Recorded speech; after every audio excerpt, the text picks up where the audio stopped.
pour Moscou, le renforcement des sanctions US et l'annonce d'une guerre économique. Le renforcement des sanctions à l'encontre de la Russie peut être considéré comme l'annonce d'une guerre économique, a déclaré le Premier ministre russe Dmitry Medvedev.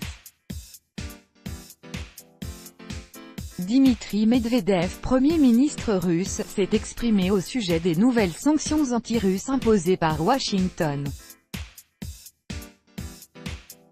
Je ne voudrais pas commenter les discussions sur les futures sanctions, mais je peux dire une chose, si quelque chose comme l'interdiction du fonctionnement des banques ou de l'utilisation de telle ou telle devise est mis en place, on pourra alors considérer cela comme l'annonce d'une guerre économique.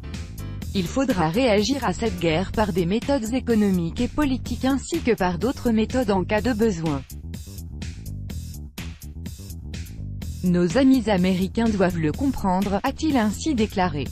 Dans le même temps, en commentant les sanctions récemment annoncées, M. Medvedev a souligné la cause essentielle de ces restrictions. Même si les partenaires occidentaux disent que les Russes sont mauvais, qu'ils mènent une politique incorrecte, que le gouvernement russe doit changer sa position par rapport à certaines questions, dans les faits c'est une tentative de restreindre notre puissance économique, a-t-il poursuivi. Il a, par ailleurs, ajouté que les sanctions avaient telle ou telle répercussion sur l'économie du pays.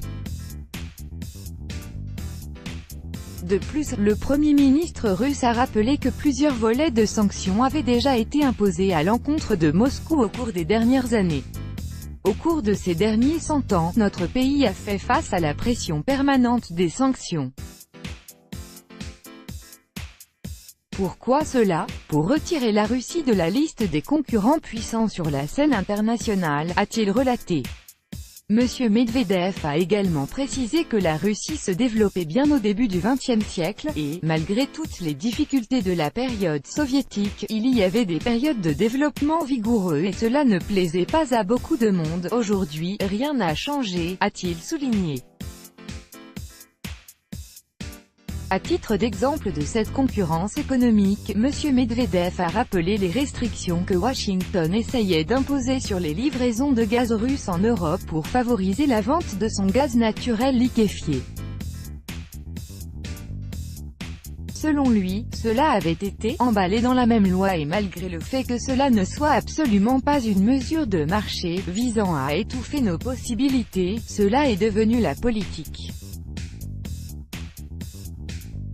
Le Premier ministre russe a également relaté que les mêmes mesures protectionnistes étaient utilisées par Washington à l'encontre de la Chine.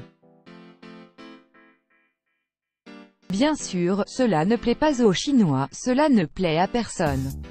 Notre objectif est de nous opposer à ces mesures, a-t-il conclu. Les nouvelles sanctions du fait de l'utilisation par la Russie d'armes chimiques à Salisbury entreront en vigueur le 22 août 2018, a annoncé mercredi le département d'État américain. Les nouvelles mesures restrictives seront divisées en deux parties. La première tranche des mesures prévoit l'interdiction des exportations en direction de la Russie d'appareils électroniques et de composants à usage civil et militaire. Le second paquet de sanctions, prévu pour l'automne, pourrait prévoir des limitations importantes des importations et des exportations, la baisse du niveau des relations diplomatiques et l'interdiction des vols de la compagnie Aeroflot aux États-Unis. L'ex-agent double russe Sergei Skripal et sa fille Yulia ont été empoisonnés le 4 mars à Salisbury.